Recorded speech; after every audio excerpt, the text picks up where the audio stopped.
at the end of the book of John, and I don't know really where I'll start at verse 20.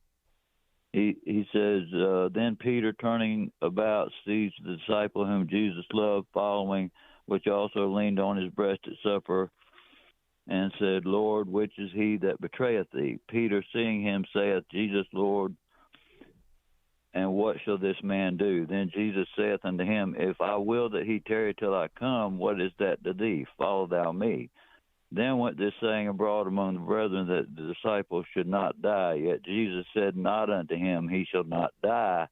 But if I will that he tarry till I come, what is that to thee? Can you tell Yeah, me he's what telling he Peter to means mind there? his own business. Your thoughts, John?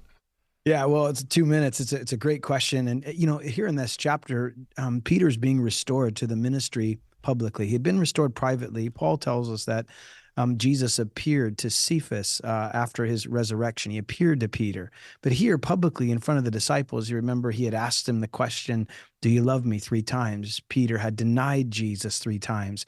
And then Jesus begins to give Peter some insight into what his future looks like. And that future included being led away and having his hands stretched out. It seemed to signify the death in which Peter would eventually die as a martyr. Peter would be crucified. And at that point, Peter didn't want to be crucified right side up. Church history tells us he didn't feel he was worthy, and he was crucified upside down.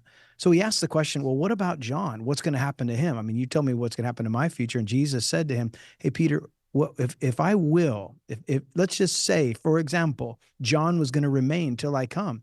Even that doesn't matter. You follow me. You do what I've asked you to do, which is a really good verse. But what happened was people had heard what Jesus said, and they thought that Jesus said, oh, John's never going to die. But John he's the apostle, the last apostle writing this gospel was the last record. He's writing, looking back, saying, that's not what Jesus meant. What Jesus said was, if he willed, then I would remain. He didn't say I was never going to die. He's just saying if he willed that, I remain until he come, then I would. So John is really clarifying a misunderstanding that had circulated as he's writing, looking back at what Jesus said. Yeah, and Peter, well, what about him? Jesus is saying, you don't worry about him. You follow me. And that's, again, staying in your own lane, I guess you might say.